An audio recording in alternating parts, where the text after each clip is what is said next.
Guys, അപ്പോൾ നമുക്ക് ഒരു ട്രേഡിംഗ് സെക്ഷൻ്റെ പുതിയൊരു വീഡിയോയിലേക്ക് കടക്കാം. ഓക്കെ, ഞാൻ യൂഷ്വലി ട്രേഡ് ചെയ്യുന്നത് പോക്കറ്റ് ഓപ്ഷൻ എന്നുള്ള ഒരു പ്ലാറ്റ്ഫോമിലാണ്. പോക്കറ്റ് ഓപ്ഷൻ ഒരുവിധപ്പെട്ട എല്ലാവർക്കും അറിയാൻ തോന്നും. ഒരു ബൈനറി ട്രേഡിംഗ് ചെയ്യുന്ന ഒട്ടുമിക്ക ആൾക്കാർക്കും പോക്കറ്റ് ഓപ്ഷനെ പറ്റി അറിയായിരിക്കും അല്ലേ. കോട്ടക്സ് ഉണ്ട്, ബിനോമോ ഉണ്ട്, പോക്കറ്റ് ഓപ്ഷൻ ഉണ്ട്. പക്ഷെ ഞാൻ യൂസ് ചെയ്യുന്ന പോക്കറ്റ് ഓപ്ഷനാണ്. അതാകുമ്പോൾ കുറച്ചും കൂടി പേഴ്സണലി കുറച്ച് എന്താ പറയുക, എനിക്ക് യൂസ് ചെയ്യാൻ കുറച്ച് സുഖം പോക്കറ്റ് ഓപ്ഷനാണ്. ഞാൻ ട്രേഡ് ചെയ്തിട്ടുള്ളവർ വെച്ച് ഞാൻ ബിനോമോ യൂസ് ചെയ്തിട്ടുണ്ട്, കോട്ടക്സ് യൂസ് ചെയ്തിട്ടുണ്ട്. ഓക്കെ, ഇന്ന് നമുക്ക് പോക്കറ്റ് ഓപ്ഷനിൽ നോക്കാം എങ്ങനെയാണ് ഒരു ട്രേഡ് എടുക്കുന്നത്, അതെങ്ങനെയാണ് പ്രോഫിറ്റ് ആവുന്നത്, എങ്ങനെയാണ് ഡെപ്പോസിറ്റ് വിഡ്രോൾസ് എല്ലാം നമുക്ക് ഇതിൽ തന്നെ നോക്കാം. ഓക്കെ, അപ്പോൾ ഇനീഷ്യലി ഞാനൊരു $20 ഇപ്പോൾ സീറോ ബാലൻസ് കാണാം, സീറോ ആണ്. നമുക്കൊരു $20 ഡെപ്പോസിറ്റ് ചെയ്യാം. ഓക്കെ, ഞാൻ യൂസ് ചെയ്യുന്നത് എന്ന് വെച്ച് കഴിഞ്ഞാൽ മെയിനായിട്ട് ക്രിപ്റ്റോ ആണ്. ക്രിപ്റ്റോ യൂസ് ചെയ്യുമ്പോൾ എന്താ ഗുണം എന്ന് വെച്ച് കഴിഞ്ഞാൽ നമുക്ക് എന്ത് ചെയ്യാൻ പറ്റും, പെട്ടെന്ന് തന്നെ ഡെപ്പോസിറ്റ് നടക്കും, വിഡ്രോവൽ നടക്കും. ബാങ്ക് അക്കൗണ്ടിലേക്ക് ചെയ്യുന്നതാണെങ്കിൽ നമുക്ക് എന്ത് ചെയ്യാൻ പറ്റും, കുറച്ച് ഡിലേ വരും, എന്തായാലും വിഡ്രോവൽസിന് വരും. ഡെപ്പോസിറ്റും പെട്ടെന്ന് തന്നെ റിഫ്ലക്റ്റ് ആവണമെന്നില്ല, അങ്ങനെ കുറച്ച് പ്രശ്നങ്ങൾ വരും. പിന്നെ എന്ന് വെച്ച് കഴിഞ്ഞാൽ ഇതാണ് കുറച്ചും കൂടി പെട്ടെന്നാണ്. ഡെപ്പോസിറ്റ് ആകുമ്പോൾ പെട്ടെന്ന് ഇൻസ്റ്റൻ്റായിട്ട് ക്രെഡിറ്റ് ആവും. വിഡ്രോവലാണെങ്കിലും അതുപോലെ തന്നെ ഒരു മാക്സിമം പോയി കഴിഞ്ഞാൽ 1 hourനുള്ളിൽ, അല്ലെങ്കിൽ യൂഷ്വലി ഒരു 10 to 15 minutes തന്നെ വരാറുണ്ട്. അപ്പോൾ ഞാൻ ബിനാൻസ് പേ ആണ് യൂസ് ചെയ്യുന്നത്. ഓക്കെ, അപ്പോൾ ഒരു $20 ഞാൻ ഡെപ്പോസിറ്റ് ചെയ്യുന്നത്.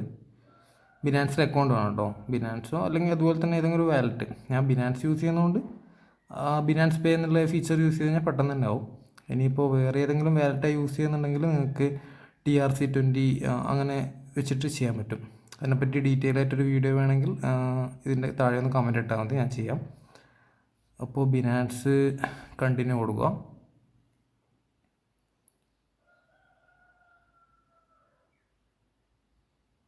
ഓക്കെ, അപ്പോൾ ഒരു പേയ്മെൻറ്റ് ലിങ്ക് ജനറേറ്റ് ആവും.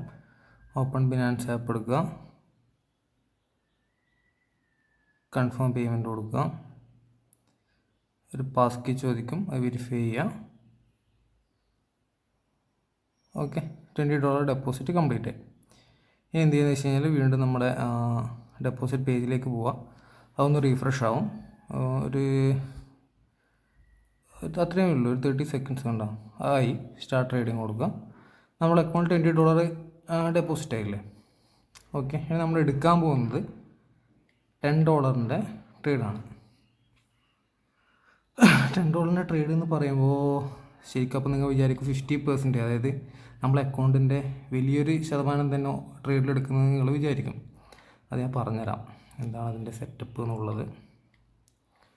ഞാനിപ്പോൾ $20 ചെയ്ത് $10 ട്രേഡ് എടുക്കുന്നുണ്ട്, നിങ്ങൾ അതുപോലെ എടുക്കാൻ നിൽക്കരുത്. അതിൻ്റെ സെറ്റപ്പ് ഞാൻ എന്താണെന്ന് പറഞ്ഞുതരാം. ഓക്കെ, ഞാൻ ഇവിടെ ഒരു $10 ട്രേഡ് എടുത്തു. ഓക്കെ, ഒരു 5 seconds, 4 seconds, 3, 2, 1, അത് ലോസായി. ഇനി നമുക്കൊരു ഓപ്ഷൻ കൂടിയല്ലേ ഉള്ളൂ, അടുത്ത ട്രേഡ് നോക്കാം.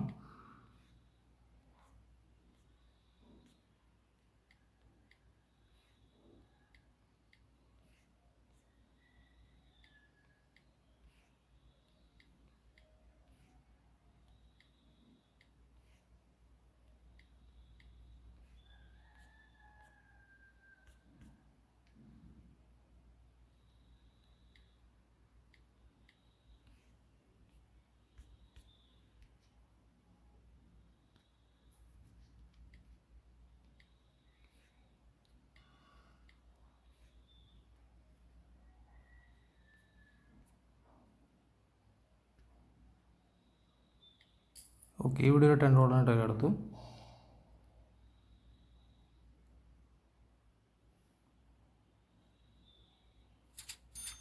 അത് വിന്നായി. സോ ആക്ച്വലി ഒരു ട്രേഡ് ലോസ്, ഒരു ട്രേഡ് വിന്നെന്ന് പറയുമ്പോൾ നമ്മൾ ആക്ച്വലി ചെറിയൊരു $1 ലോസിലാണുള്ളത്. അതതിൻ്റെ ഒരു കമ്മീഷൻ രീതിക്ക് പോയതാണ്. നമ്മളിപ്പോഴും സ്റ്റിൽ പ്രോഫിറ്റിലല്ല, നമുക്ക് ഒരു ഓപ്പർച്യൂണിറ്റി കണ്ടെത്തേണ്ടതുണ്ട്.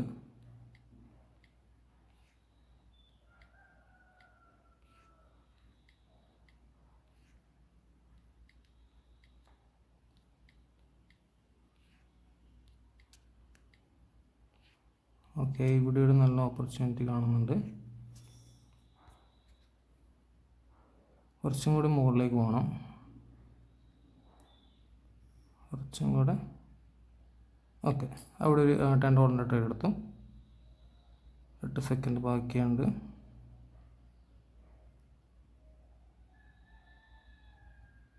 ഓക്കെ, എന്തായി, ഞാൻ $20 ഡെപ്പോസിറ്റ് ചെയ്തത്. 3 ട്രേഡ് എടുത്തു, അതിൽ 2 ട്രേഡ് വിന്നായി, 1 ട്രേഡ് ലോസായി. നിങ്ങൾ ലൈവായിട്ടാണ് മീൻസ് സോറി, ലൈവ് എന്നല്ല പറയുന്നത്, നിങ്ങൾ റിയലായിട്ടാണ് കാണുന്നത്. ഓക്കെ, അപ്പം 3 ട്രേഡിലൂടെ എന്ത് ചെയ്ത് $28 പ്രോഫിറ്റായി. നമ്മളെങ്ങനെ വിഡ്രോ ചെയ്യുന്നതും കൂടെ കാണിച്ചു തരാം. വിഡ്രോ ഓപ്ഷൻ കൊടുക്കുക. ഞാൻ യൂസ് ചെയ്യുന്നത് BEP20 അഡ്രസ്സാണ്. ക്രിപ്റ്റോ യൂസ് ചെയ്യുന്നവരാണെങ്കിൽ അറിയായിരിക്കും. അതിൽ എന്താ പറയുക, USDT കറൻസി നമുക്ക് വിഡ്രോ ചെയ്തെടുക്കാൻ വേണ്ടിയിട്ട് TRC20 യൂസ് ചെയ്യാം, BEP20 യൂസ് ചെയ്യാം. BEP20 ആകുമ്പോൾ എന്ന് വെച്ച് കഴിഞ്ഞാൽ കുറച്ചും കൂടി ഞാൻ അതാണ് യൂസ് ചെയ്യുന്നത്. TRC20 വെച്ചാൽ ഡെപ്പോസിറ്റ് ചെയ്യുമ്പോൾ നോർമലി ഒരു $1 നമ്മൾ എന്ത് ചെയ്യും, കമ്മീഷൻ കൊടുക്കേണ്ടി വരും. വിഡ്രോ ചെയ്യുന്നതിനൊന്നും കൊടുക്കണ്ട. പക്ഷേ ഞാൻ യൂസ് ചെയ്യുന്നത് BEP20 ചെയിനാണ്. അത് നിങ്ങൾ കുറച്ചും കൂടി ഡീറ്റെയിൽ ആയിട്ട് പഠിക്കുമ്പോൾ അത് അറിയും. അപ്പോൾ ഞാൻ കംപ്ലീറ്റ് ആയിട്ട് വിഡ്രോ ചെയ്യും. 28.40 എടുക്കും. ഞാൻ നേരെ ബിനാൻസിലേക്ക് വരും. ബിനാൻസിലേക്ക് വന്നു കഴിഞ്ഞാൽ എൻ്റെ USDT അഡ്രസ്സ് എടുക്കും, അവിടെ ഡെപ്പോസിറ്റ് കൊടുക്കും. അവിടെയും സെയിം ചൂസ് ചെയ്യും, BEP20. അതാണ് എനിക്ക് BEP20യിലേക്കാണ് വിഡ്രോ വരേണ്ടത്. അപ്പോൾ അത് കോപ്പി ചെയ്യാം. എന്നിട്ട് ഇവിടെ മേക്ക് ഷുവർ ചെയ്യാം USDT BEP20 തന്നെയാണ്.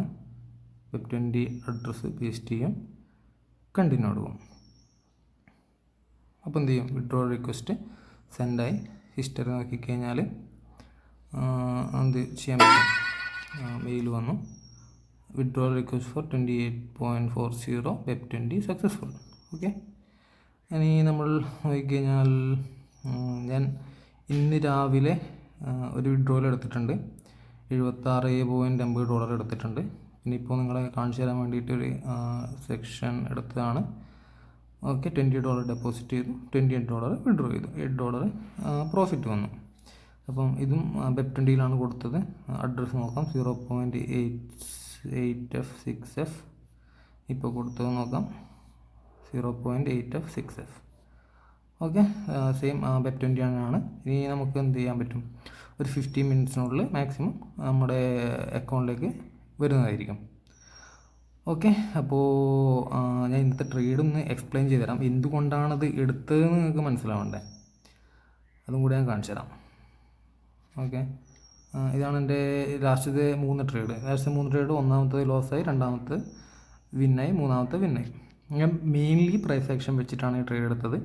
അപ്പോൾ കുറച്ചും കൂടി എന്താ പറയുക, ഈ ട്രേഡിങ് ചെയ്യുന്നവർക്ക് അറിയായിരിക്കും OTC മാർക്കറ്റ് എന്താണെന്നുള്ളത്. OTC എന്നുള്ളത് റിയൽ മാർക്കറ്റ് ആയിരിക്കത്തില്ല. അതെന്ന് വെച്ചാൽ എപ്പോൾ വേണമെങ്കിലും ഇവർക്ക് മാനിപ്പുലേറ്റ് ചെയ്യാൻ പറ്റും. അതായത് പോക്കറ്റ് ഓപ്ഷനുള്ള കമ്പനിക്കോ കോട്ടക്സ് എന്നായാലും കോട്ടക്സിൻ്റെ കമ്പനിക്ക് എല്ലാവർക്കും OTC പേരുണ്ടാവും. അത് എപ്പോൾ വേണമെങ്കിലും അവർക്ക് മാനിപ്പുലേറ്റ് ചെയ്യാൻ പറ്റുമെന്നാണ് ഞാൻ വിശ്വസിക്കുന്നത്. കറക്റ്റായിട്ട് എനിക്കറിയില്ല. പക്ഷേ റിയൽ ചാർട്ട് ഒരിക്കലും അവർക്ക് മാനിപ്പുലേറ്റ് ചെയ്യാൻ പറ്റത്തില്ല. അതായത് ഇപ്പോൾ നമുക്ക് ഇവിടെ നോക്കിക്കഴിഞ്ഞാൽ താഴത്തേക്ക് വന്നു കഴിഞ്ഞാൽ ഇപ്പോൾ GBP USD എന്നുള്ള പേരുണ്ടോ ടോപ്പ് 1-ൽ, അത് OTC അല്ല, അതായത് റിയൽ പെയറാണ്. അപ്പോൾ നമ്മളിപ്പോൾ അത് എപ്പോഴും എവിടെയും സെയിം ആയിരിക്കും. അതായത് നമ്മളിപ്പോൾ ട്രേഡിംഗ് വ്യൂ ഒക്കെ എടുത്ത് നോക്കിക്കഴിഞ്ഞാലും GBP USD എടുത്ത് പോയി ഇവിടുത്തെ ചാർട്ട് എടുത്ത് നോക്കിക്കഴിഞ്ഞാലും അത് സെയിം ആയിരിക്കും. അതിൻ്റെ വാല്യൂസോ ഫിഗേഴ്സോ ആയിരിക്കും മാനിപ്പുലേറ്റ് ചെയ്യാൻ പറ്റത്തില്ല. അതുകൊണ്ട് നമുക്ക് എന്ത് ചെയ്യാൻ പറ്റും, അത് 100% നമുക്ക് വിശ്വസിച്ച് ട്രേഡ് ചെയ്യാൻ പറ്റും. എന്ന് വെച്ചാൽ OTC വിശ്വസിച്ച് ട്രേഡ് ചെയ്യാൻ പറ്റത്തില്ല എന്നല്ല, ഞാൻ OTC ട്രേഡ് ചെയ്യാറുണ്ട്, പ്രോഫിറ്റ് എടുക്കാറുണ്ട്, ലോസും വരാറുണ്ട്. ഇപ്പം നമ്മളിപ്പം റിയൽ പെയറിൽ ചെയ്ത് കഴിഞ്ഞാലും നമ്മൾ അനാലിസിസ് തെറ്റായി കഴിഞ്ഞാൽ ലോസ് വരത്തില്ലേ, അതുപോലെ ഉള്ളൂ. അപ്പോൾ ലോസ് എവിടെയായാലും വരും എന്നാണ് ഞാൻ വിശ്വസിക്കുന്നത്. കറക്റ്റായിട്ട് നമുക്ക് പ്രോഫിറ്റ് എടുത്ത് ഇറങ്ങാൻ പറ്റിക്കഴിഞ്ഞാൽ OTC ആയാലും റിയൽ ചാർട്ടായാലും നമുക്ക് പ്രോഫിറ്റ് എടുക്കാൻ പറ്റും. അധികം ട്രേഡ് ചെയ്ത് കഴിഞ്ഞാൽ ലോസ് വരും. എൻ്റെ പേഴ്സണൽ എക്സ്പീരിയൻസ് ഞാൻ പറയുന്നതാണ്. അതായത് ഡെയിലി ഒരു 2-3 ട്രേഡ് മാക്സിമം എടുക്കുക, പ്രോഫിറ്റ് വന്നാൽ ഇറങ്ങുക, ലോസ് ആണെങ്കിൽ അത് ആക്സെപ്റ്റ് ചെയ്ത് ഇറങ്ങുക, പിറ്റേ ദിവസം വീണ്ടും ട്രൈ ചെയ്യുക. അങ്ങനെയുള്ള രീതിക്ക് പോകുന്നതാണെങ്കിൽ നമുക്ക് എന്ത് ചെയ്യാൻ പറ്റും, നല്ല രീതിക്ക് പ്രോഫിറ്റ് എടുക്കാൻ പറ്റും. അല്ലാണ്ട് ലോസ് വന്നു കഴിഞ്ഞാൽ പിന്നെ അത് കവർ ചെയ്യാൻ വേണ്ടിയിട്ട് റിവെഞ്ച് ട്രേഡ് പിന്നെയും ചെയ്ത് കഴിഞ്ഞാൽ എന്താ പറയുക, ട്രേഡിൻ്റെ കൗണ്ട് കൂടി നല്ല സെറ്റപ്പിലേക്ക് പോവുകയാണെങ്കിൽ എന്തായാലും നല്ലൊരു ലോസ് വരും. പ്രോഫിറ്റ് ആണെങ്കിൽ അങ്ങനെ തന്നെ ഒരു 2-3 പ്രോഫിറ്റ് വന്ന് ഓക്കെ നല്ല രീതിക്ക് പ്രോഫിറ്റ് ആയല്ലോ, എന്നാൽ പിന്നെ കുറച്ചും കൂടി എടുക്കാനുള്ള രീതിക്ക് പിന്നെ എടുത്തു കഴിഞ്ഞാൽ ആ ഇല്ല പ്രോഫിറ്റും പോവും, നല്ലൊരു ലോസിലേക്ക് വരികയും ചെയ്യും. ഇതാണ് ട്രേഡിങ്ങിൻ്റെ ഒരു ബേസിക് കൺസെപ്റ്റ് എന്ന് പറയുന്നത്. ഓക്കെ, അപ്പോൾ എന്തെങ്കിലും ഞാൻ ഡീറ്റെയിൽ ആയിട്ടൊരു വീഡിയോ ചെയ്യാം എങ്ങനെയാണ് ഞാൻ ട്രേഡ് എടുത്തത് എന്നുള്ളത്. ഇപ്പം ഒരു ക്വിക്കായിട്ട് പറയുകയാണെങ്കിൽ ഞാൻ ലാസ്റ്റത്തെ ട്രേഡ് പറഞ്ഞുതരാം. NZD/USD ഇതല്ലേ ഞാൻ എടുത്തത്. ഇതെന്തുകൊണ്ടാണെന്ന് വെച്ചാൽ സിമ്പിളാണ്. അതായത് ഇതൊരു ഡൗൺ ട്രെൻഡാണ് പോയിക്കൊണ്ടിരിക്കുന്നത്. ഓക്കെ, അതായത് നിങ്ങൾക്ക് നോക്കിക്കഴിഞ്ഞാൽ മനസ്സിലാവും. 1 മിനിറ്റാണ് ഞാൻ യൂസ് ചെയ്യുന്നത്, കംപ്ലീറ്റ്ലി ഡൗൺ ട്രെൻഡാണ്. അപ്പോൾ ഈ ഡൗൺ ട്രെൻഡിൽ എന്താണ് മാർക്കറ്റിൽ സംഭവിക്കാൻ പോകുന്നത്? മാക്സിമം ഒരു സെല്ലാണ് നടക്കാൻ പോകുന്നത്. ബൈ വരും, ബൈ വരില്ല എന്നല്ല, പക്ഷേ എന്ത് ചെയ്യാൻ പറ്റും, നമുക്ക് മോസ്റ്റ്ലി കാണാൻ പറ്റുന്നത് ഒരു സെൽ ക്യാൻഡിലാണ് അല്ലേ. സെൽ ക്യാൻഡിൽ എന്ന് വെച്ച് കഴിഞ്ഞാൽ നമുക്ക് എന്ത് ചെയ്യാൻ പറ്റും, ഇവിടെയൊക്കെ കാണില്ലേ ഒരു ഗ്രീൻ ക്യാൻഡിൽ ഭയങ്കര കുറവാണ്. അപ്പോൾ നമുക്ക് ഒന്ന് മുകളിലേക്കൊരു പ്രൈസ് മൂവ്മെൻറ്റ് കിട്ടിക്കഴിഞ്ഞാൽ എന്ത് ചെയ്യാൻ പറ്റും, നമുക്ക് ഈസിലി ഒരു സപ്പോർട്ടോ റെസിസ്റ്റൻസോ വെച്ചിട്ട് നമുക്ക് അവിടെ നിന്ന് ഒരു ട്രേഡ് ഈസി എക്സിക്യൂട്ട് ചെയ്യാൻ പറ്റും. അങ്ങനെയാണ് ഞാൻ ഈ ട്രേഡ് എടുത്തത്. കംപ്ലീറ്റ്ലി പ്രൈസ് ആക്ഷനാണ്, സപ്പോർട്ട് റെസിസ്റ്റൻസും വെച്ചിട്ട് മാത്രമേ ട്രേഡ് എടുക്കാറുള്ളൂ. ഓക്കെ, അപ്പോൾ ഈ വീഡിയോയിൽ ഇത്രയേ ഉള്ളൂ. നിങ്ങൾക്ക് ഡൗട്ട്സും എന്തെങ്കിലും ഉണ്ടെങ്കിൽ കമൻറ്റ് സെക്ഷനിൽ അറിയിക്കാം. താങ്ക്സ്.